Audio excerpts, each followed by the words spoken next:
What the fuck is going on? What the fuck is going on? You know, all my life, I've been careful to stay in my own corner. Looking out for number one, no complications. Now suddenly, I'm responsible for the entire fucking world. And everybody and his mother is trying to kill me if my head doesn't blow up first. Maybe it's not just about you anymore. Listen. You listen to me. You see that city over there? That's where I'm supposed to be. Not down here with the dogs and the garbage and the fucking last month's newspapers blowing back and forth. I've had it with them. I've had it with you. I've had it with all this. I want room service! I want the club sandwich. I want the cold Mexican beer. I want a $10,000 a night hooker!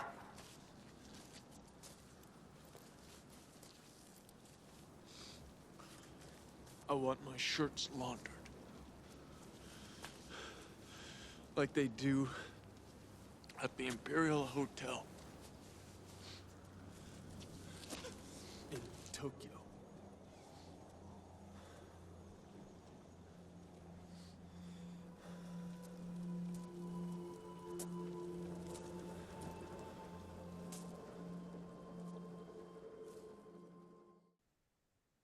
Hello and welcome to Still Watching the Skies for May 2026.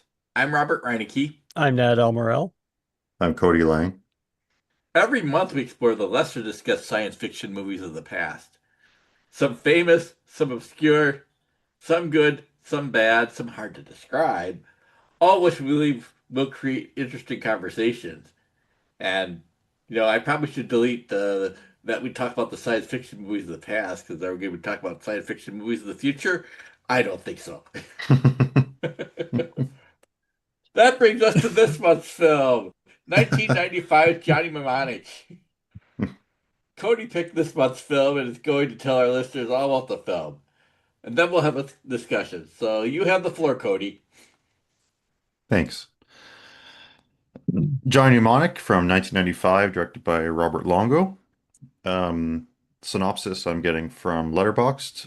Tagline is "The Future's Most Wanted Fugitive." In a dystopian 2021, Johnny is a data trafficker who has an implant that allows him to securely store data too sensitive for regular computer networks. On one delivery, I'll get into that part when we talk about this, but on one delivery run, he accepts a package that not only exceeds the implant's safety limits and will kill him if the data is not removed in time, but also contains information far more important and valuable than he had ever imagined. On a race against time, he must avoid the assassins sent to kill him and remove the data before it, too, ends his life. Johnny Mnemonic, I would consider it a stacked cast. It's got Keanu Reeves as the lead character. Dina Meyer, who I don't know her work outside of Starship Troopers, but I think she's awesome in that.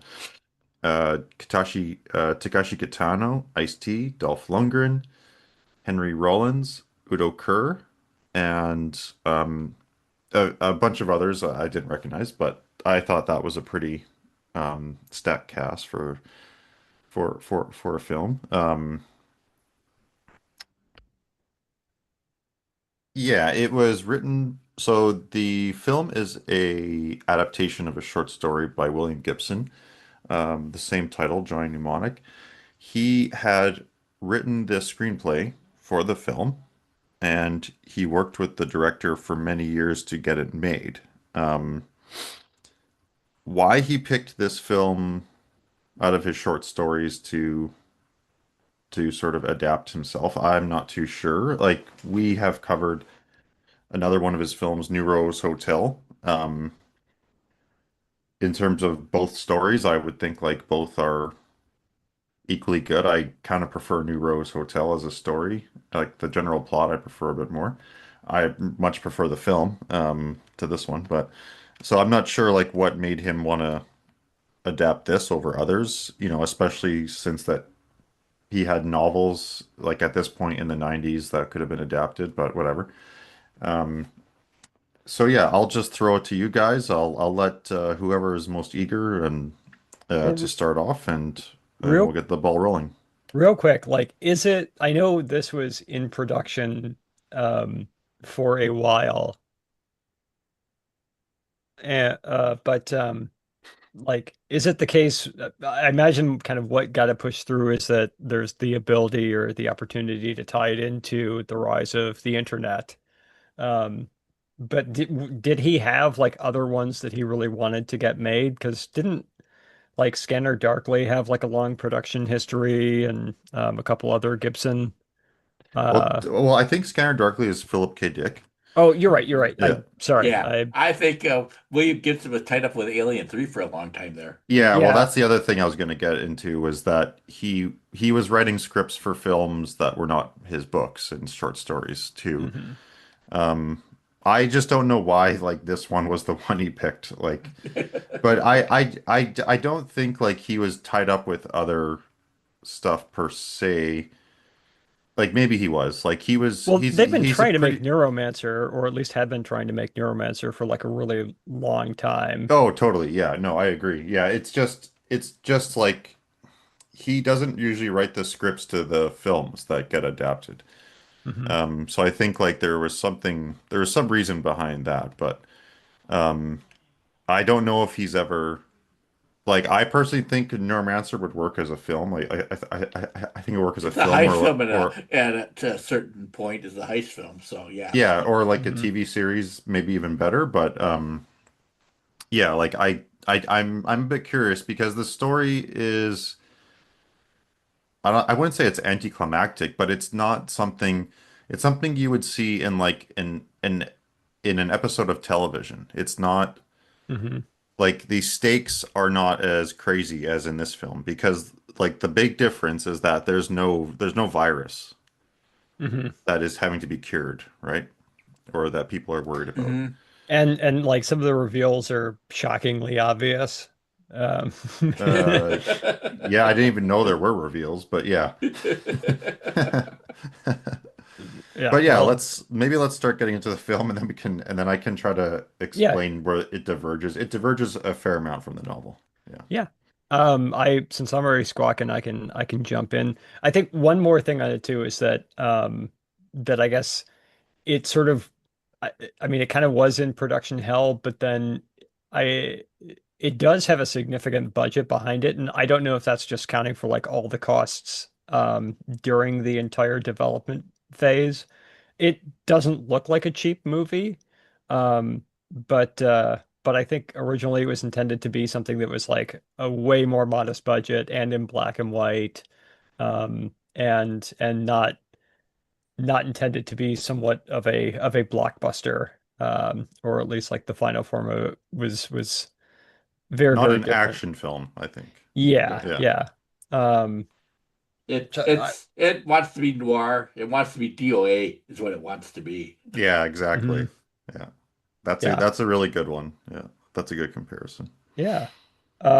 No, for me though, like I have been aware of this since it came out. This is the first time I saw it though, but I remember the ads, and I think even when the ads campaigns for it launched prior to even it coming to theaters, it was regarded as something that looked kind of like a stinker. I think at this point, this is 4 years or so pre-Matrix. And this is also, I think, like the summer of Waterworld, and so the public is just loving to jump on anything that'll fail. And I think at the time it didn't make that 26 back in the domestic box office. I think it actually did worldwide, and I was looking it up.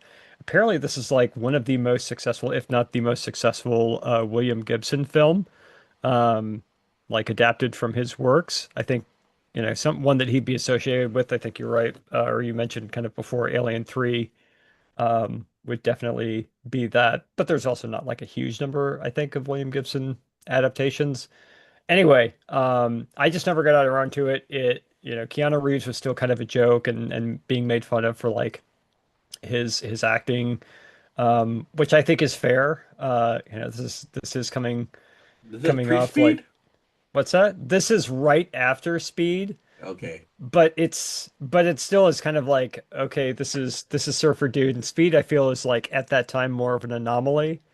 Um, but he had done like Well, Speed is basically why this film got a big budget.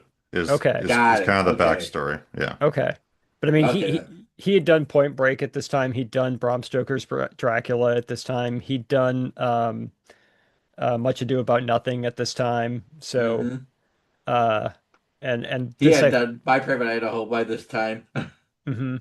But I think if you're talking like I mean, was that wasn't that big though, right? I mean, Point Break I think was No, a pretty but big movie. Point Bram Break was Stoker's big. Dracula was a pretty big movie. So like the public persona of Keanu Reeves was not the certainly not what it is now. And I think like The Matrix kind of turns that tide for him.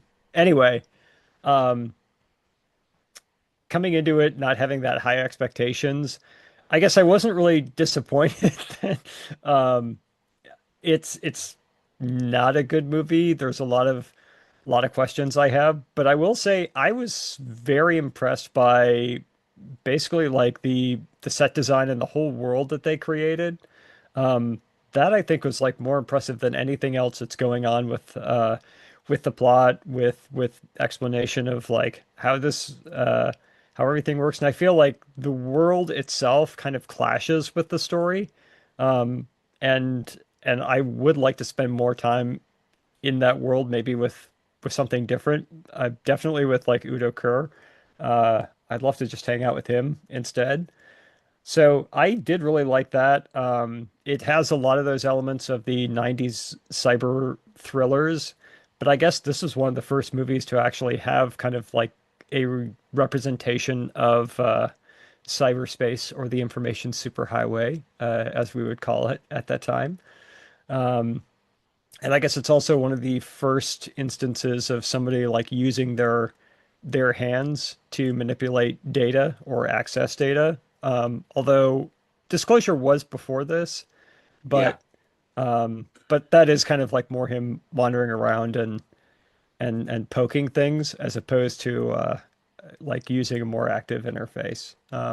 But no, I'm actually I was overall pretty impressed with it. I think again it looks pretty good. It goes in some directions which while they may not make that much sense, are still impressive and novel. So yeah, I can't quite get over Keanu's performance in it, but there is a lot to admire. How about you, Robert? I would agree there's a lot to admire, and I feel like, this is the first movie that would say, yeah, this is cyberpunk. Um, and I give it credit. I feel like, The Matrix does it better, but it's here. And I mean, I can recognize it. It's all, shiny chrome skyscrapers and women in and with trench coats, and they've all been augmented, and there's like a connection between the body and technology and the internet. I think that's all in here, so I'm impressed with that. Although I feel like it's kind of pulled in. We want to make it an action thriller, and I don't feel it. The action is neither very good nor very thrilling. So it's kind of like the stuff you're good at. You should lean into that more, and I'd like less of this action stuff, which is kind of standard '90s stuff.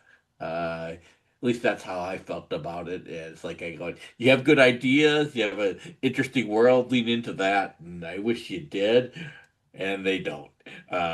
Which is kind of it has a dopey finale. I feel,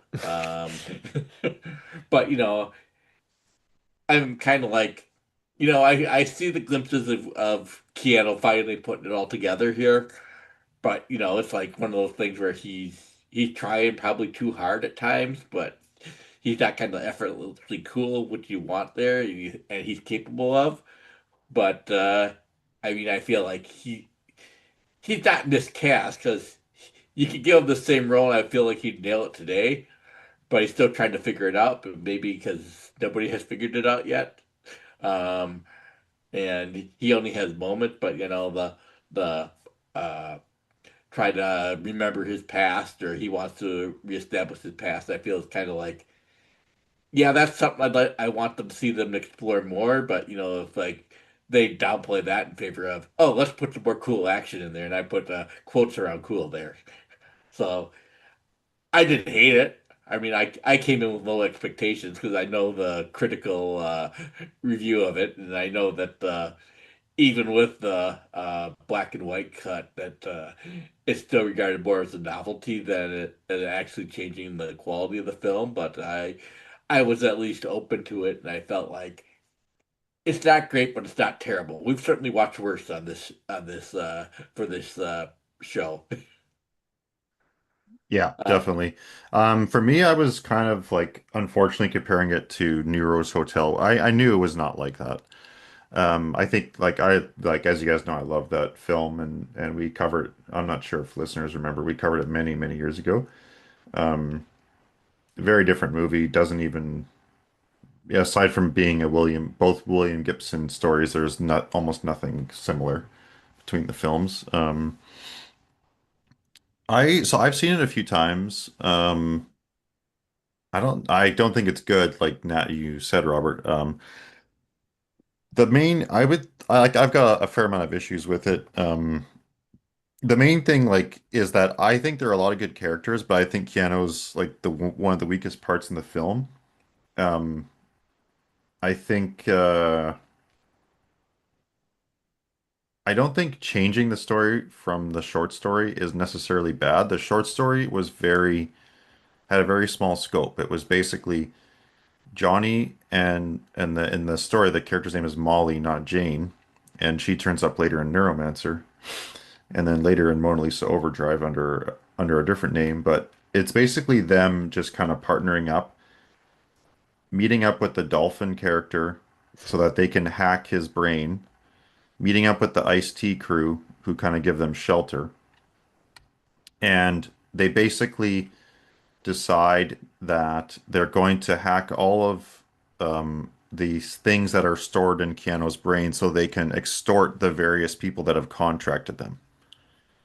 And that's the extent of the story. There's no virus, there's no like big Yakuza gang trying to get them. There is a character with like a red electronic whip, mhm. and he kind of has a showdown with Molly in the short story. Um, Whereas in the film, there's not really that showdown at all or that adversary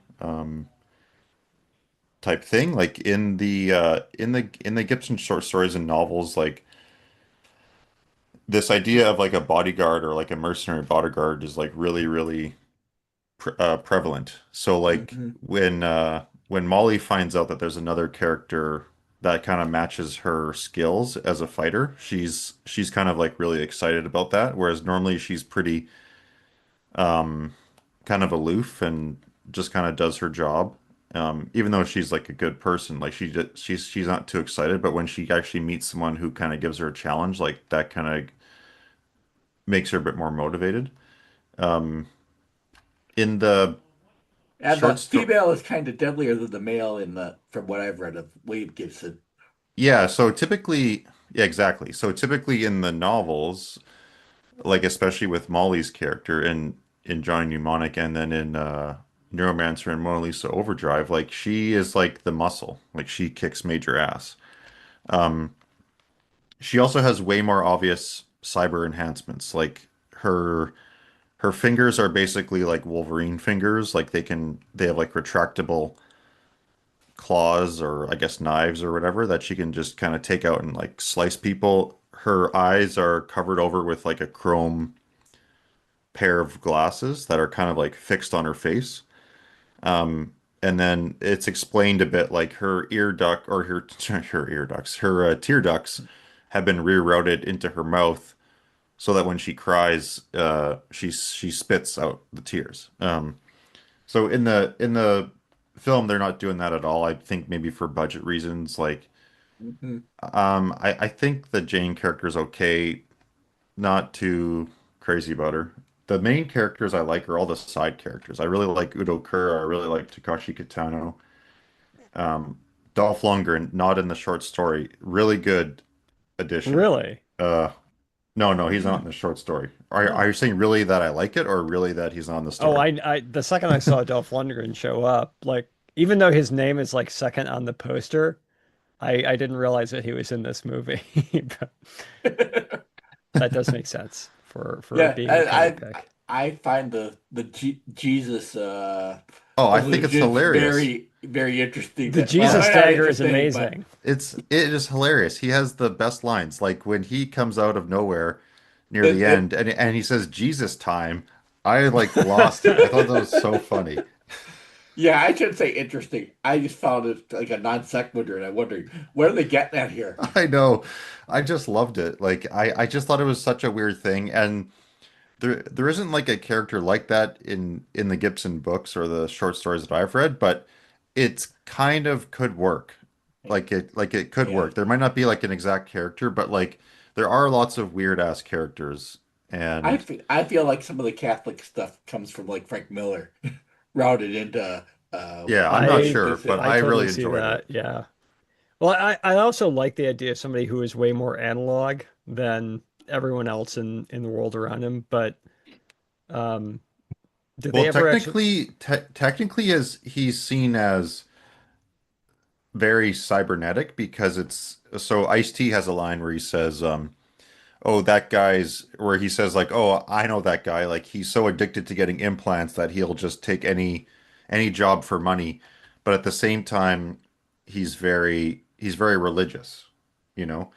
Mhm. But The thing also, that I mean, he's wearing like Except shabby for I clothes. don't know. He does Maybe he have a should. video Bible, but like his weapon is, it's just an awesome dagger, but Oh yeah, yeah, there's yeah, not yeah. No, electrical no, yeah. component to it. Yeah, And so then that part I agree with. Yeah. he Yeah. just gets hit by a Apparently, he car. skipped the What? part of yeah. Apparently, he skipped the part of "Thou shalt not kill."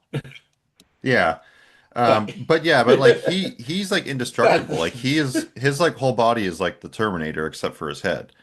Um But the character he reminded me the most of from other films, just because of how tacky and goofy he was the Anthony Perkins character in China Blue, who's like this perverted priest that just kind of just is like always following the prostitutes and like just like trying to talk about Jesus to them. But at the same time, he's like a lunatic and a pervert. what was that And movie that you picked like a year ago, Nat? Or was it you, Cody, in the spring that we did? what was it Uh, about? Cross country, kind of a future on the run. Huh, Um, what was that movie? I have no Oh, idea. I will tell you in a minute. Okay. Yeah, Continue so I on. This may so be the I first time Robert has to go do research on our own website. So yeah, I really like that character. Like he wasn't in it too much, but I really like Takashi Kitano's character and the PharmaCorp or whatever the company is called. The character that lives in the, I guess you could say in the internet, who kind of just appears and speaks to people, kind of like in a religious sense. That character I really liked. Don't think it was, I don't remember it being in the short story, but I remember similar things That Ghost in the happening. Machine. Yeah, like I Like remember that similar Ghost in the Machine things. sounds like a yeah. Yeah, like there are similar types of characters in the novels I've read by him where there's like where either there's like visions or like little moments where like someone will appear through the internet and then it'll kind of appear like a ghost or a spiritual thing, but it's actually just like it's like a cyber um communication. So I really like that aspect of it, but the middle part drags when when basically Keanu is going from like just, having these like little headaches and stuff, and then the girl's having her withdrawals. I feel like it drags quite a bit. I do like when they end up with the dolphin character, the Yeah. Johnny, I think. I think it's kind of fun. Um, the climax with him in cyberspace is I like it. But it's super bad. It's really like, it's like a Lawnmower Man It's better than special Lawnmower effects. Man. No, it's better, but it's just crazy. Like I was watching this with my wife and we were both just like saying like, can you believe that The Matrix was 4 years after this? Like Hmm. now, I mean, having said that, The Matrix sequels are kind of like this movie. yeah. Like the first Matrix is not. The first Matrix is I would say like, I would say it's almost groundbreaking as like a blockbuster film, I don't think there's any almost about it. but the later ones, they're kind of leaning into Johnny Mnemonic territory. Yeah. I think the Matrix is helped that it doesn't try to represent cyberspace so much, and when it does, it's like old school tech, so Yeah, it's just exactly. black and Yeah. green. Yeah. No, no, no, you're right about that. Yeah. Um, so overall, like I would put it like in kind of the same level of like as like what's the film with Rucker Hauer that we silent what is it called? The one where he's like hunting down that weird ass monster in the future. Oh, oh shoot. Uh, Split Second. Split Second, Split yeah. Second, yes. The Yeah. one that has So nothing to do with Yes. I think we spent most of the podcast trying to figure out the meaning of the title. yeah. But yeah, like it's kind of like I would say it's like on that level of filmmaking. It's trying to be a bit more than that, but it's really it's a B it's movie. yeah, it's a B movie, and I'm glad to like read that it made more money than I thought it would have. Like I was thinking that this would have made like $10 million, but it made more like way more than its budget back. Like it was a modest. How did it do in Japan? I see that's the other thing I was gonna say is the film feels very Japanese to me. Like Hmm. and I would say like that in a good way. Like I think it would have done pretty well overseas. Maybe not, but Well, and I think Takashi Kitano also was, and probably still is, pretty well known in Japan. oh yeah, for sure. Yeah. Mhm. So And the that, Yakuza are villains. So, mhm. But just even like the final scene where they're in that low tech area, it's kind of has like I forget the director's name, but he's the guy that did Tetsuo the Bullet Man and Tetsuo the Iron Man. Like it kind of has that Hmm. weird techno grotesque imagery going on. Although it's not as crazy as those films, but it's weird to see all those cathode ray tubes TVs in one yeah. spot now. So overall, like, yeah, I don't think it's good. I really like watching it and I like discussing it. Like, but I wouldn't say it's like, yeah, it's not like a New Rose Hotel for me or anything. Um, I haven't seen the black and white version. It was on Criterion Channel last year and I didn't watch it. Apparently the director said it's much closer to his original vision, but I don't know how that could be Hmm. just by just making it black and white because there's so much kind of like goofy action scenes still in the film. So, um, like if he was trying to make it Yeah. like a Blade Runner or like an Alphaville or like an art house sci-fi, like it's not that, and it's probably not his fault. He was probably forced to make it Pump up the another action. way. Yeah. Yeah. So that's fine, but like just like, flipping the color palette is not gonna change that, right? No, I don't think so. I mean, it might. Oh, it's a noir. Yes, I get it's a noir, but I kind of figured that one out earlier, and it's really not a noir in style. Anyhow, noir does not have the action scenes like this one does. Yeah, or just maybe like the sort of like goofiness. Like I really Mhm. think Keanu is bad in this. He I had I, I maybe one think good scene. And it doesn't tend to have like that uplifting of an ending. yeah, Like exactly, like the exactly. girl Yeah. is pretty much like actually noble and trying to help him out rather than screw him over. So, Hmm. Hmm. but yeah. The bad guys are bad, the good guys are good. Hmm. There's no gray in this version of it. By the Yeah. way, Circuitry Man is the movie I was thinking of. Oh, okay. Ah, gotcha. Well, I I don't mean, think I picked that. that's no, that was me. That's a Yeah. masterpiece. We there is a Circuitry Man 2 out there that probably is even more difficult to get a hold of, and I think it's was it Plughead Rewired, I believe is the subtitle of it. Um, but anyway, no, I agree too. I'm kind of liking the same thing with you, Cody, and I like this more than a lot of the other like cyber thrillers that came out during this time. I don't quite put Disclosure in that, but this is the same year that like Hackers came out and Virtuosity came out, and What I was the like net? this. The Net I think was right around this time as well. Might have been like I think it actually might have been 95 as well, but I think it was a little bit earlier. Um, but all of them have kind of like their own representation of cyberspace, and they all kind of look pretty similar. But I Better just than really Lawnmower Man too. yeah. Let's not undercut that. No, but I like the real world in this one more than the world in anything else, and I like the ideas, and it's weird that I don't know, it doesn't detract or like kind of undermine it, uh but I like a lot of the touches of it and just kind of general throwaway things. Even at the very beginning, like I like there's a nostalgia channel in the hotel room that he wakes up in at like the very beginning of it. I like the idea of like the whip, uh like lightsaber whip. Uh Yeah, and awesome weapon. Hmm.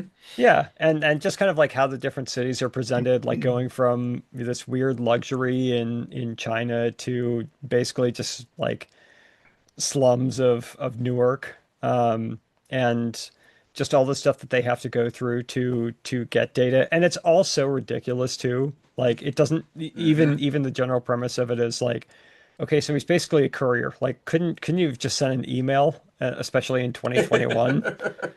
Um, Well, that's what I was going to talk about a bit. You can send okay, an well we you we can Yeah. can send an save that email in for a moment. 1995. Yeah, we can save that for a moment. But no, I just kind of like a lot of the stuff within that. I love the club that they go to where he meets Udo Kier and or meets him in person, and just having like one woman who's like kind of recreating a theremin sound for the Yeah. background music. Yeah. Some of the fashions that they have there. It's cool, and there's like a lot of thought that's put into it.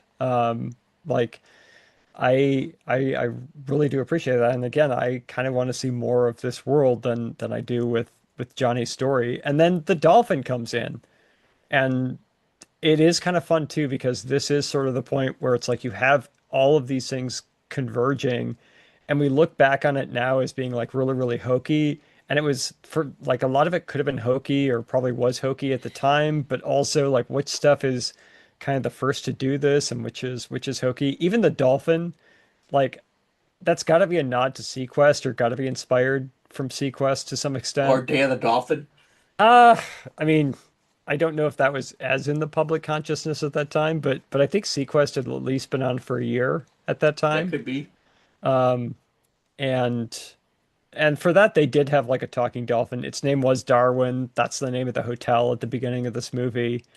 There's other weird TV things in this, like outside of just the Dutch angles of Batman, but Robert, I'm sure you noticed the two girls in the China hotel, they're wearing the prisoner jacket. I did not see it, but now I want to go back and look. Okay. Um, yeah, but no, I'm on board with you, Cody, of like this is kind of an interesting thing to talk about, and again, it's something where it's still not a good movie, but I would revisit this more frequently than I would a lot of the other cyber thrillers that came out at this time. Yeah, I Yeah, kind of think, oh, talking for about the sure. plot does the movie a disservice. Hmm. Because the interesting stuff is not the plot. No. If anything, the plot is infuriating. Yes. Like, Yeah, and I think that so I'm pretty so I kind of wanted to do a bit more digging on like what was in the original screenplay and then what was basically requested by the producers to be added. mhm. And I don't think the plot was changed much. So so I'm pretty sure like William Gibson and this director, they were like, well, we got to make the plot a bit more substantial, like and have more stakes.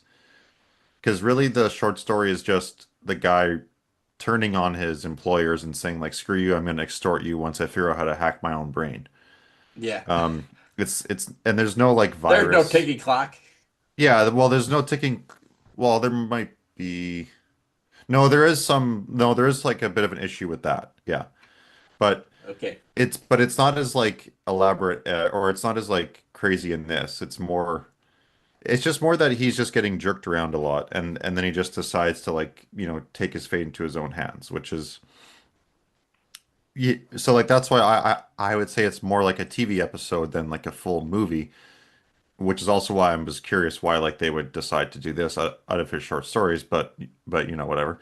Um, like the sort of virus thing, I think it doesn't work as a story point, especially in this world. Like, because I think the point of like the cyberpunk novels is that they're meant to be just like reflections of the present Hmm. and not this, and they're not like full dystopias. Like they're not like Hmm. 1984 or like where like those are meant to be representations of like totalitarian governments or whatever.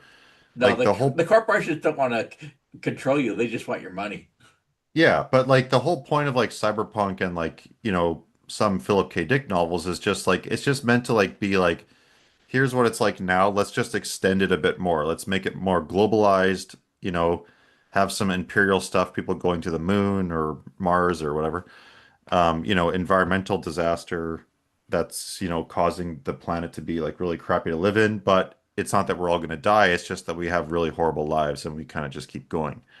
Um, and I think that like having this whole thing about like a virus that's caused by like technology is not very William Gibson. So I'm kind of Hmm. surprised they added that in. I think it's kind of silly. But Is that I haven't read the Alien 3 script in a long time, so I kind of wonder if that's kind of a idea that was in his brain because I recall it like they had some sort of the aliens were kind of infectious agents in that one. Yeah, is his script the one where it's on the wood planet, or is that a different one? Yeah. Oh, that's the one. Oh, yeah. Okay. I think I have read that. I remember thinking this is pretty weird. I think it was on a wood planet, and then it was on a space station, and then it was on a prison planet, or maybe it was the other way around that ended up in the prison planet, but something like that. Hmm. Yeah, but so for that part, like I don't really like that part, but I do. Um, I like the sort of like the parts I like are like again like just him meeting up with all the unsavory characters. And then It's kind yeah, of there's some like kind of dumb ideas in this, like so. And I think this, I guess you could say, is from the short story as well too. But like this idea of like not not trusting the internet to be secure for data transfers, like that is, like that's a weird idea. Yeah, like, maybe in the 80s, like I could see them doing that or thinking that about the internet. Um, like, but now, well, now and in the 90s, yeah, maybe in the 90s. So like 95 is when in theory, the first browser wars were starting, like between Netscape and Internet Explorer, and the internet was starting to become like more of a pastime type thing and less for just like commercial and academic institutions. So it did come out at an interesting time because that would have been when people started to use dial-up a lot in their Hmm. homes. Like it was pre-Google and having like good search engines to index things. So you were basically just kind of not doing much. And so, but the idea of like that, like a human being a better container to transport data is just like a very, like, it's just a weird idea. Like, like maybe it's implying that like all the encryption is just useless in the future, which is possible. There is like concerns now about, quantum computing basically making all of the last 20 years of data like kind of pointless. and there has been like a rise in what is called like steal now, crack later types of fraud going on where people are trying to get their hands on tons of data that they know is encrypted, but they know that once quantum computing gets available, that they can just, decrypt it all, like decrypt all this stuff they stole from like DoD or from other governments, or from corporations, etc. So maybe that's the idea, and then sure, it's fine. Like when I used to have to travel with stuff that we captured, if we didn't have our drives encrypted, the other way that we would do it that would pass like legal requirements would be if we had a lockbox, and then we would put a lockbox or the drives in the lockbox, and then in theory they would be protected. So this idea is like kind of cool, but but just like the beginning of the film, like where he says like, "Oh, I've got up to 80 gigabytes now." And then he Mhm. does a job and they say like, "Well, it's going to be 320. Do you have enough space?" And like he says, "Sure," but like he doesn't. Like Yeah. so like why would he take it? Like is he getting paid Mhm. that much money? Like it just seems like they give too much information to kind of make this Yeah. as like background, but it's like, I don't need that information. Like why don't you just say like it's just dangerous and Well, also, like, what cure would be that big? Like, like if it's the cure for this thing, I can't imagine that it takes up that much space. yeah, 320 gigabytes of data. That's a That's a lot of space. Yeah. I mean, come on. That's you can get a good amount of like a full DNA strand from that, and that's way too much. Yeah, like I'm not a scientist. Like I don't know like when someone has like a cure for like a disease, like to my mind that would fit in like a PDF about 100 pages. Yeah. So Well, or and that or I mean, whatever. I'm Yeah, we could assuming be that they're we gonna. could be all off here, but yes. Well, yeah, but they're going to patent this at some point, I'm sure. And Yeah. Yeah. that's going to be one hell of an application to fill out if this thing is 320 gigabytes. I mean, at least that is maybe closer to like what, a somewhat typical hard disk space would be around 2021.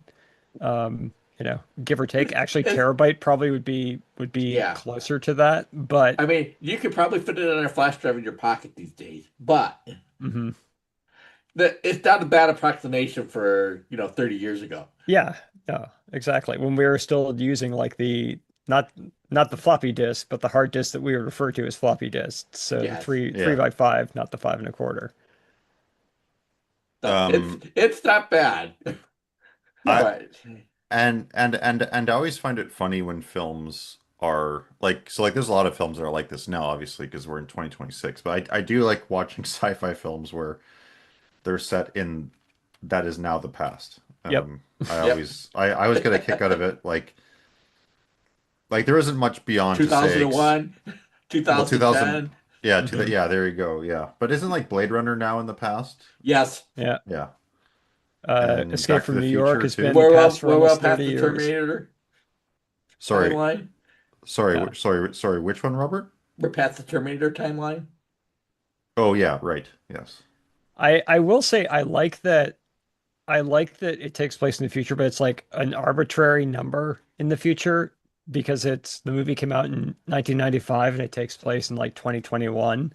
Now maybe that's because the short story was written I think in 1981, so it's Hmm. a clean 40 years removed from that, but it does make me cringe a bit when it's a movie from the 90s or say like 1994 and it takes place in 2024 or 2014. Like Yeah. where it's a clean number removed from the release date of the film. Yeah, I'm trying to think like aside from 2001: A Space Odyssey, I'm trying to think of novels where they explicitly said the year, and I can't think of any right now. But that's maybe why. 1984.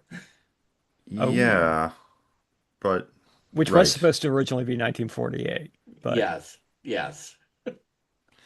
But like that's kind of what like, not to always bring this back to Star Wars and George Lucas, but like that's one of the things that makes his original trilogy good was that, he just said, here's the future. It's like way in mhm. the future. Or way in the past. or yeah, yeah. But like it's just like, I just don't see the point of like putting a date on it. Like you could just say like in the distant future, and Mhm. corporations have become global superpowers or whatever. I think the one thing they get from that is that it conveys the idea that this is taking place on Earth almost immediately, and that Yeah. No, it's yeah, yeah. So that's maybe why they do it. Yeah. yeah, Yeah, but because that part is very clear in the novels. Like this is Earth. It's in the future. It's not too distant, but it's in the future. You mhm. might live to you live long enough to see it. Yeah, Yeah. but I mean that kind of a little bit back to the I guess digital or cyberspace slash internet focus of that. It is kind of a neat thing, and maybe it's just like that.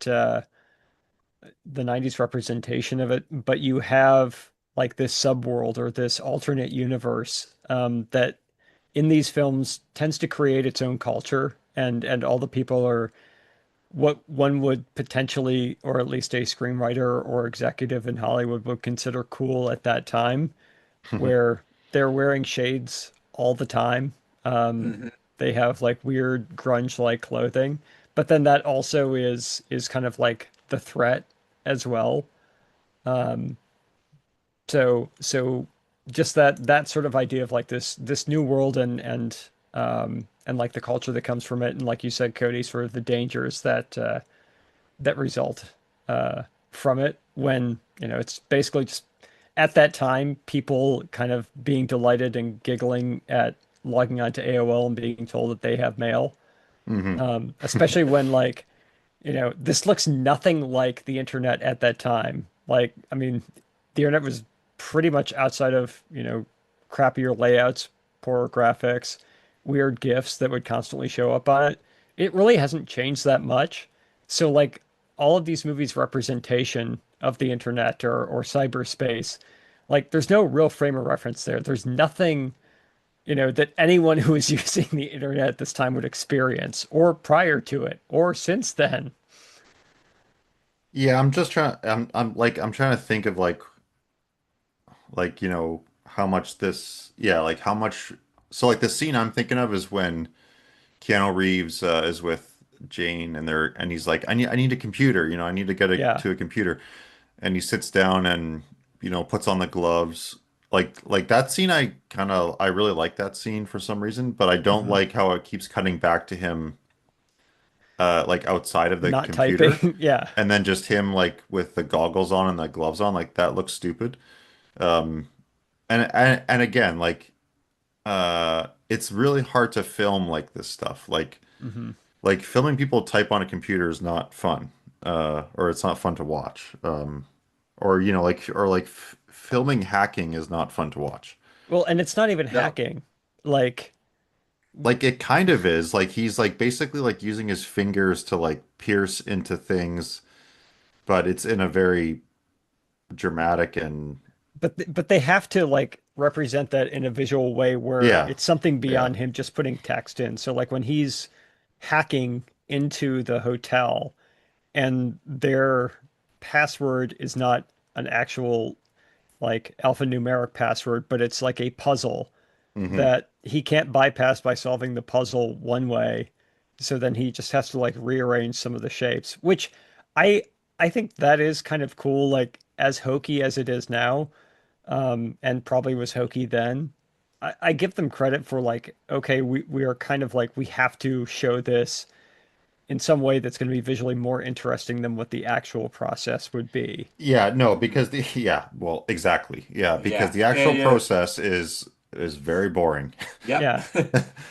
I mean, All right. I feel Inspect like element.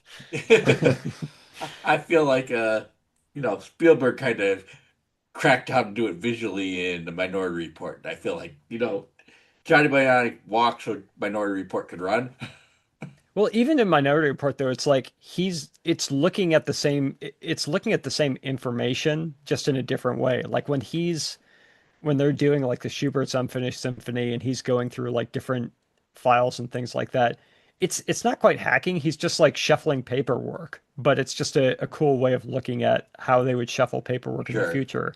Like here, Yeah, you but it's know, a better way to do it than yeah. I how it mean, actually works. Yeah. like here, the end goal, you can't really represent that because it's going to be like access to something or a download or something. Like it's more of a concept than something that has like any It, Mhm. tactile. it's certainly better than whatever we're getting in hackers or sneakers or wherever at the time. Yeah, oh, Yeah, yeah, yeah. it's not good, but it's not the worst. It's just No. everything is so abstract, I think, in this that you know you have to come up with like some way of showing not just like the process of acquiring it, but like that thing itself they're trying to acquire. Yeah, like I've done because you know, my job is like instant response, so we do have to know like some of this stuff and know how to do it. And I remember there's a few times where I was doing something in like a lab or like a sort of like a sort of simulated environment, but like you still had to do it. And I remember doing something what I thought was really cool. And then I pulled my wife, who was downstairs. I said, "Oh, check what I did." And I showed it to her. And it was like, it literally was like, she was just like, "This doesn't, I don't get what you're doing right now." Like, and I was even explaining it. And because it was just text moving on the screen. And to film it is like, I actually don't mind the sort of shape thing in like the password cracking part because No, I think it actually is done well. yeah, because in some ways, like we might move beyond passwords as well, like for our computer systems, because passwords are such a bad way to secure stuff. So like there like might be other ways that might involve like shapes. I don't think so, but um, Well, you it's know, also he does like four motions with it, so it yeah, can't be that good of a. No, it can't be. yeah, but like yeah, I like mean, there it's is gotta be. I kind of find it the equivalent of clicking every square with a robot in it. Mhm. yeah, yeah. Like in the novels, they do describe the hacking in detail, but it has like a very like visual element to it, and it doesn't seem lame when you read it in the novels, but like it Mhm. kind of doesn't translate too well on the screen. Well, I is don't it? know how to do it properly, I I like for a film.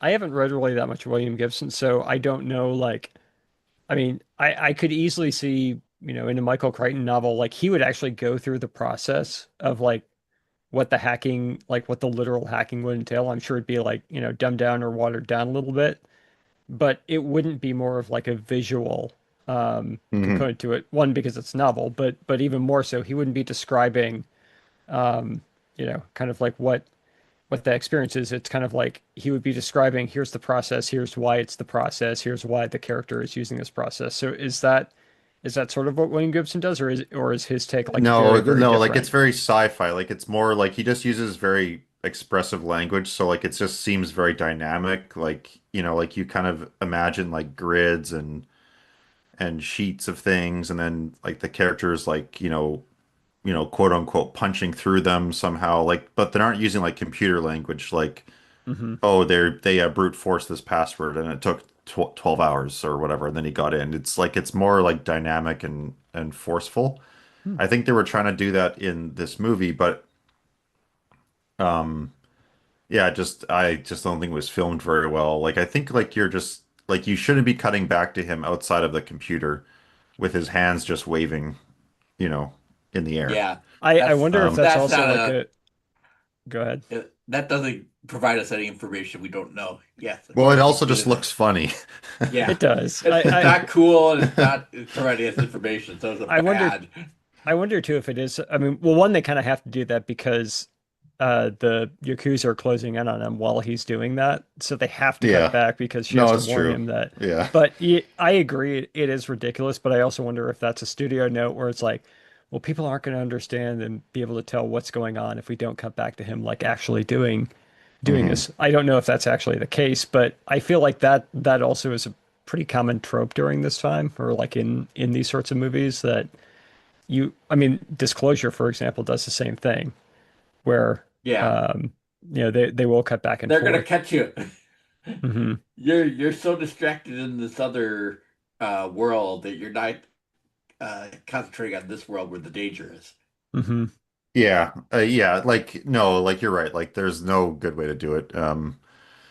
Like unless you just want to have them like surprise him and then he gets ripped out of the cyberspace or whatever. But there was one line in the film I remember.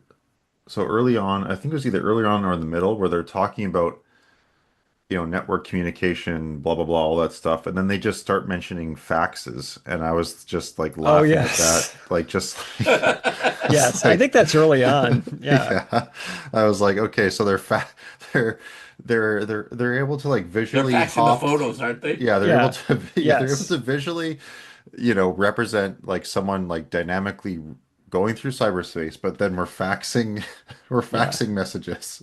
Which is so weird because like email would have been in the common knowledge at this time. Like, why wouldn't I mean, you could just send those images via email, but And uh, copy whoever needs it. yeah, I mean, again, you could probably just toss everything into a Dropbox and share it that way or whatever. But yeah, no, the fax machine, that, and then the other one even earlier than that when he's in the New Darwin Inn, Hmm. um, and I think he's like getting a phone call or something like that on the TV. And he picks up the remote and he has to like enter his password. I'm like, oh man, even in the future, they still have like the same shitty like Yeah. setup where you have to manually select each letter with like arrows on the remote control. Like, Yeah. this is an apocalyptic future. There's no, they haven't figured out a better way to do this. Yeah, that's a good one. Yeah. Um um I also like Henry Rollins' character quite a bit. I do like Henry Rollins a lot as like a musician, so like I just like seeing him and stuff, but he's just like so abrasive and he's just so rude to everyone except for Jane and Hmm. it's weird casting him as a doctor. Like it's fine, but he's really just playing himself in the film. Like he's even Hmm. dressed how he dresses Yeah. when he was in his band in the 90s, like just black shirt, big glasses, black jeans. Hmm. Um they didn't even like try to cover up his tattoos, which like would have been fine, I I'm think, in surprised this they didn't world, add but tattoos. yeah. Yeah. Um It does make me wonder if Spider was like a required nickname for at least one character in all of these movies. yeah. Yeah. You know, I kind of feel like, tattoos weren't that big in the 90s. Certainly they were there, but it's not like they were something bikers had. Hmm. Yeah, Now I'm they're trying like to think of everywhere. like other actors that would have had arm tattoos in the 90s. I Probably not mean, many. did Iggy Pop have tattoos? Like, I don't think he's known for being Mm, shirtless, but I don't think he has tattoos. huh. Yeah. I'm I'm trying to think trying to what remember. was he in the 90s? He was in like Jim Jarmusch films, maybe? Yeah. Who, Iggy Pop? Yeah, Oh, right? yeah. Yeah, okay. Um I'm trying to think else. I mean, I kind of think that Angelina Jolie was like the first one that had lots of tattoos that people noticed. oh yeah. Yeah. Hmm. Yeah, you're probably right. The Takashi Kitano plot I thought was a bit like I like him as an actor. I just thought it was a bit there was too much going on with him and the daughter and then he just gets killed, so it doesn't really go anywhere. Hmm. So I Hmm. thought that was kind of unnecessary as well. But I really like the character. Like I just love this concept of like someone existing purely in like cyberspace, like after they've died in the physical realm. Like I think Hmm. that's such a cool idea. Yeah. Um, Not that I want to do it myself. I No. want to die. Like when I die, I want to die. Yeah. Ah, eh, I wouldn't mind. I wouldn't mind. You can upload me. Okay. We'll upload you to our podcast Dropbox. No, I don't want to go to hell. I just want to. No, that's a weird thing too. Like there are a lot of things where I wonder if there is a lot more cut from this because it is not that long of a movie. I think it's like it's under 100 minutes. But Yeah, it's like 95 minutes. yeah, but That it 98? Yeah. I see 96 on Wikipedia, but I think it was like yeah, a little bit more than that where I watched it. But that whole subplot though, it's weird how that is set up, and I feel like they don't come back to it that that much. Like they even the whole thing of like him not having memories seems like a one-off line early on in the film. Hmm. But then the second like she appears to him, then I think they're at like Pharmacom. But I mean basically like the person who is speaking to him um and uh and kind of like an insinuation that it's his mother. Like they don't say that until Hmm. the end, Yeah. but it's just set up so that it's like, well, who else could it be? Like it makes no sense for it to be anything but his mother. So obviously his mother is the one who founded Pharmacom, and this is like his lost memory. It just feels so like clumsily done, and yet it it actually doesn't even seem treated as that big of a reveal, but it still seems to be like that it's intended to be a reveal at the end. It really feels like a studio note. Yeah, but even with like his recovery of memories, I don't even remember what happens with that at the end because you get like heroin dolphins, you get dolphins, you get all this other crap that's happening, and it's like, okay, well, Johnny got his memories back, but who gives a shit? Like we also don't really see much of his childhood, so why even care that that he He gets seems his? like he's perfectly doing well for himself. Hmm. He's just Keanu. He can navigate the world. Well, and he there's no sense of But loss to his yeah, character either. yeah. I mean, that might be Keanu. That might also be the script. Probably I both. think it's a bit of both, but Yeah. I do like the idea of someone who is a so he's what's called a courier. Like the idea in this future, it's so bad like that you have to basically get rid of your memories so that you can make money. Like that kind of idea I think is a good idea. Where it Hmm. goes, It I goes don't care for nowhere. it. Yeah, it That's goes a cool nowhere, idea, but but it also is something where it's like they're going to go out of their way to explain other things that just probably don't need to be explained, but that is something that maybe they should have spent a little bit more time on. Like that is an interesting concept, but also like, well, I guess why would these guys be freelance for one? And then I would also imagine like, okay, if it's that dangerous that you need to like basically get one of these guys to deliver important data, maybe hedge your bets and get a couple Mhm. and give them their own bodyguard, which I think he has a bodyguard in the story or book, right? I think he In picks the up Molly, in doesn't he? so in the book, like it Oh kind yeah. of happens the same way it happens in the Okay. movie. Like he is getting tortured, not tortured, but he's getting like roughed up in the book, and then Molly kind of interjects, and then there's a bit of a bidding war who's going to pay for Molly's protection, and then yada yada yada. Okay. Yeah, so it kind of ends up the same way. But um, yeah, like that's where like, and the same thing could be said of Don't like be cheap. Neuro. Yeah, and like the same thing can be said of New Rose Hotel. Like the whole plot of New Rose Hotel, where like these two guys have to physically extract someone from Hmm. another company to work at another company. Like that is kind of like it's a cool idea, but like I wouldn't think about it too much because then it just becomes like really like it just kind of is stupid.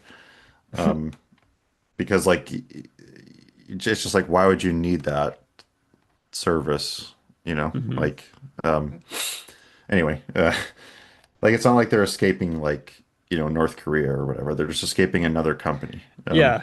Yeah. And but like in this, like yeah, like in theory, like yeah, this would make no sense to transfer data this way. Like yeah, it's very silly, but um, it's a cool idea because there are some people who are really tech people who really don't like using tech. And I remember Hmm. my friend talking about this one guy. He basically like went like my friend works in a lot of startups. He would meet this one guy for lunch. He made everyone take their phones, and he had like a briefcase that blocked signals, and he made everyone put their phone in the briefcase as they had lunch. So like there are people who are just like, if you want something done right, don't use computers, don't use the internet. So maybe there's a bit of that there. Like Maybe he just like doesn't want to be bothered while he's eating. Yeah, Yeah, no, I don't think it's that. Like, I like would yeah, love like there that's a is, great short story right there, where like this entire mythology develops around a guy, who's hunted down or he's wanted by all these, governments and corporations all throughout the world. So he has to take everyone thinks he has to take precautions to protect himself from them hacking into his stuff. And yeah, all he really just wants is just to eat a goddamn lunch without having the phone ringing off the table. um, and then there's a couple scenes I that just kind of came off as like bad filmmaking. So the scene when they're they're triumphant at the end and they're all celebrating, and then it kind of cuts to like Dolph Lundgren's corpse Yes. Yes. resurrecting, Correcting, and yeah. then but then the camera pans out and they're picking it up. It's like we have that perspective because we're the audience, but they don't have that perspective. Mhm.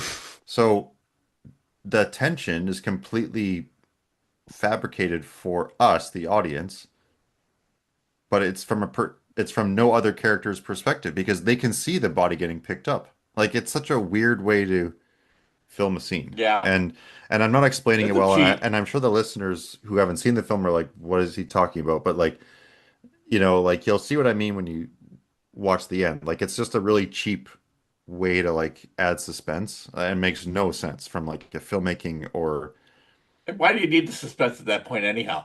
The movie's Mhm. over. well, yeah, that's another, question. But yeah, but it was just so poorly filmed, I thought. In Yeah. in in many parts of the film, but I did think that one like really stood out. I don't know if this guy did this guy make a lot of other films? No, I think he's more of a like an artist than an Okay. actual filmmaker. And I couldn't find much else. So prior to this though, I think his other directing credit would have been for an episode for Tales from the Crypt. Um, Hmm. but uh but I think he's more known for I think like art and Yes, he's a painter. photography. Okay. Yeah, Wow. Well, the production design is probably the strongest point in the movie. I would agree. But I mean, again, that's a thing too, where like, I love Dutch angles as much as the next man, but when you start to Yes. notice them in a movie and start counting them. Oh, he Unless made a you're a lot Batman of film. yeah, he made a few music videos. Okay. Mhm. Peace Sells by Megadeth, The One I Love by REM, Okay. and Bizarre Love Triangle by New Order, which are all pretty good songs. Yeah. Yeah. Interesting. I have a couple things. Uh, One, I noticed that Jane falls victim to the Trinity problem. Trinity problem, I should say. That's like, gets a real cool intro, and then, has less and less to do as the movie goes on. Yeah, She, I agree. Yeah. Mhm. um, so the Chelsea did solve it, and they certainly didn't invent it either. But the other one is I feel like you know they must have at least have a passing familiarity with 80s comics because I feel like colorful henchmen running around urban environments, kind of like this could be like Ronin combined with Daredevil, and I can see all that in there.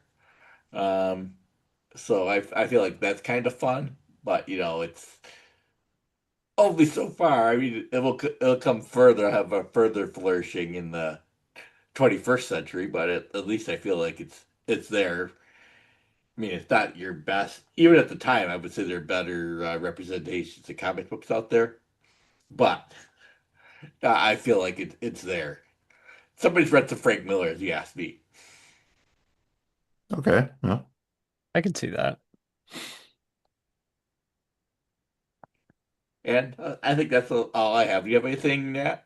I will say other buzzwords of this time that show up, I think in the prologue, wet wired, Okay. black ice, neural networks, and just the overall like obsession with data. And even things like encryption or stuff. I mean, it is impressive, like some of these things that that have kind of persisted, and it is fair to kind of give credit to calling some of those things that like again, I love the idea of a nostalgia channel. But I don't think Wet Wired or Black Ice made the cut, but yeah, encryption, gigabytes, all that stuff is yeah, Mhm. they did persist. Even the cyborg component is still kind of out there Yeah. and seems to be persisting.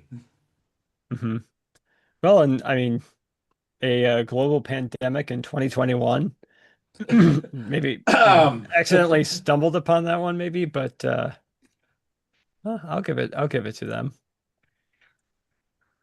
No, and I guess some other things. I guess Val Kilmer originally was yeah, quoted to be the lead, but it seems like he was more interested in doing same, Batman Forever. Um, yeah, I think Saint was a little bit later, but they might have been shooting it like around the same time.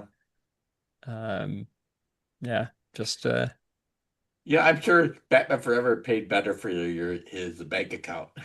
and yeah, I think it was the bigger hit. Oh, a lot bigger hit. Yeah, this poster still just seems absolutely ridiculous to me, though, and Oh yeah, I terrible do poster. I do wonder if like that look of like the suit and tie where everybody else in has very ornamental, decorative, bright, vivid costuming, and he's just in the traditional suit with the black tie, if that's a little Reservoir Dogs inspire or inspiration. But I don't know. I think that's the right choice though, because uh just hearing him deliver those lines in a ridiculous outfit would be pretty unbearable. Uh, Oh, one other thing to mention is the film was shot in Toronto and Montreal. oh yeah. Uh, Yeah. uh, And the later cuts of the film that are longer, like about 5, 8 minutes longer, they are longer because they um, have more Takashi Kitano scenes. oh, Yeah. Okay. well, even more of a reason to revisit this, buddy. Yeah. Well, I mean, Um, and basically the main thing that I've kind of learned from like the backstory of like Gibson and Longo was that they wanted to make it like a straight up art film, like kind of how Nero's Hotel was made. And when there were action scenes, they wanted to make them really over the top and ironic, and hmm. they wanted like the film to be almost a commentary on other Hollywood films, but this was constantly getting taken out by the studio. And I think that eventually they just gave up and they said like, they just kind of resigned themselves that it's just going to be like a middling mess type of thing. But there's still some kind of funny ideas that still exist in the film, I would say. So Cody, when you were teaching film, did you ever have to teach this? No, but I've only taught like the courses I taught were like the core courses, which are like historical Hmm. Mm, stuff. So like, you know, silent and then Hollywood and then like European modernism. So I would have never there would have been no reason to talk about this film. Hmm. Yeah. That's a shame. well, I mean, I feel like, it's a bad film, but I think that you could get stuff out of it if you did teach it. Yeah. Oh yeah. I mean, Um, There's the lots of director bad films said, that have discussion points that are useful, that are "Oh, for sure. interesting. Yes. Yeah. Yes, of course. Even to explain like how not to shoot something. Like I would even use the scene I was complaining about, like where they're trying to fabricate tension, but it makes no sense because the characters can see the body being lifted up. It's just we can't because of how the film is being shot. It's so stupid. Um, the director also said that there is actually no director's cut. Like they don't really have like they never even like made the film. Like there's no like version of the film that they wanted to make. It's like they were getting told how to make the film as they were making it. Like it's not like they made it one way and then it was changed in post. Like they're being told on the set, like, you have to make it more like this. So Make it dumber. yeah, so that's kind of interesting as well too. I will say this though does this one does probably spur more memories of that time than a lot of other, again, cyber thrillers that came out right around here. Like just that idea of limitless possibilities and all these different things that could evolve from the internet, and just where people's mind kind of goes when you have more or less like a technology that fundamentally alters society. I think it is a good, at least representation of not necessarily the optimism, but just kind of the wanderings of potential for this thing. Hmm. Do you guys think that Keanu was miscast? Yeah, Yeah, yeah, I don't I know do Yeah. who too. else I would cast, No, but I don't know either.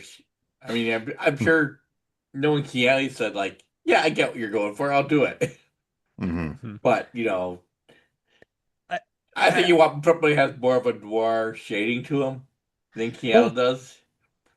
I mean, it's also I'm not quite sure what he's going for. Like, if it's something where the character is supposed to be fairly stoic or not have much of a personality, um, which I think they maybe that's like, oh, well, that's why we got Keanu in the first place. But it's also just his line deliveries are just bad in it Yeah. Yeah, too. they So it's are. just Yeah. it's Very flat. yeah, and even for like a character who may not have a personality, there are ways that that can be pulled off pretty well. But I mean, if this is supposed to be a noir too, I never get any sense that he's hard boiled. Like No, not at all. Yeah. there's not You know, even like a sense of I being think of jaded. yeah, I think of Ray Fiennes from Strange Days. I think, if you could put him in here, I think it would work a lot better. Hmm. Yeah, like that's a good comparison actually, Strange Days and this. I think Strange Days is like a better made film. Although I think there's problems with that one as well too, but Oh yeah.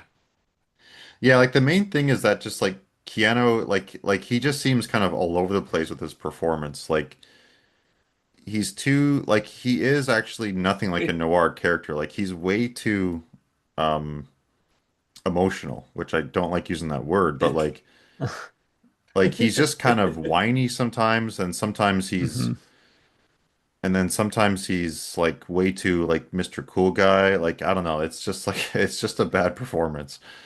Um and it's not like yeah, it's not how the main characters are in the novels. Like they're a bit cooler. And um I would think though like that's probably the result of like having like three authors on the film. Like you have the screenwriter, the director, and then you have all the studio heads saying make it more like this, and then it just kind of ends up really muddled.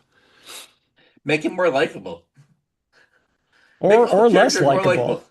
Yeah. Like this could be I feel like the interesting if note he were was, old or yeah. I feel like the note they got was make him more likable every or time. or just focus on Dolph Lundgren and just follow him Yeah, around for a he's while. he was very funny. Yeah, I think that's all I got. But thanks for chatting with me about this. Yeah. Pretty fun. Yeah. Let's see. I have all my stuff. Let's see. Pain in the ass for sending an email. Theremin wakes up in the New Darwin Hotel with sexy lady. Prisoner jackets. Yeah, I think I'm good. Well, I have next month's film. And you promised us a special guest star too for this one, Robert. Yes, our special guest who picked our content for our next episode. Can I take one guess before you reveal? Go ahead. Is it Kurt? It is Kurt Haffner. Yeah. And Kurt would like to talk about V. So we're gonna at least talk about the first V miniseries from the 80s, and maybe we'll hash out whether we want to do V the Final Battle or not. I think Ooh. Kurt's up to it, but I don't know if 7.5 hours is what you guys want to commit to it, but we can hash I've that out. started watching that. Let's see. Well, how long is it? The first miniseries is 3 hours, so that's no problem. Hmm. You Ooh, just never heard watch of it. this. Really? Oh, well, I was gonna. Okay, I won't spoil it, but Cool. Okay. And the second one is 4.5, so we'll see if we want to do that. It's like So what are we basically doing? Are we doing the original miniseries or the one where it says it's called The the Second final one. Generation or The Final Battle? No, that's the Be the novel. final battle, yeah. Be the Final Battle. Okay. Yeah. But we'll for sure do the first one, and we'll hash it out behind the scenes. So Kurt will talk about V the Final Battle. he will talk about it. So we should. So I mean that's 7.5 hours, but it's like every episode is an It's hour one and a hell of a half. battle. Jesus, it's longer. The first miniseries is 2 episodes, and the second one is 3. So Mhm. hour and a half per episode. All right. I do like watching old TV, so It's got Yeah. Mark Singer Does have Mark Singer in it. Yes. and Michael Ironside. So it has Canadian content. Mm-hmm. perfect. I'm in. So that's what we're going to be talking about next month, and I'm looking forward to it. And I will have to plan for extra time because I know how Kurt likes to talk. Oh yeah. But you know what? That'll be fun. Nice. I Good. I don't think I watched the first miniseries, or at least I didn't watch the first episode, but I did watch the second episode and know where it's going. So I'm looking forward to it. Okay, so Okay. how are you guys watching this? Oh my Oh. God, it's on for $3. Where do I It's buy got this? Plex for free, I think it is, or maybe Tubi for free. Oh, I'm enjoying Plex. I've been having some good experiences with Plex So lately. it's on Tubi or Plex. It's Okay. gotta be on Tubi. Let me see. It's also for sale on Apple TV for $3. So Oh I think yeah, but I might only buy it. It's not expensive. No, only it's not. bums. But all right, so I think actually both V and V the Final Bell are on Tubi. Perfect. Well, There. maybe not Canadian Tubi, but I'll check tonight. Okay. So, regardless, that'll be the plan. Whew. Well, I better start watching it soon. Yes. So we can all forget it by the time we record. It'll be in June, so we have time. And that should wrap up this episode. If our listeners have questions or comments, they can email us at skyespodcast@gmail.com, or they can leave us a note on Facebook at the Where the Long Tail Ends page. Also, feel free to leave a review or like and share links on social media. Thanks for listening. We'll hope you join us next month for V. Bye now. Take care. Bye.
Watch the skies everywhere. Keep looking. Keep watching the skies.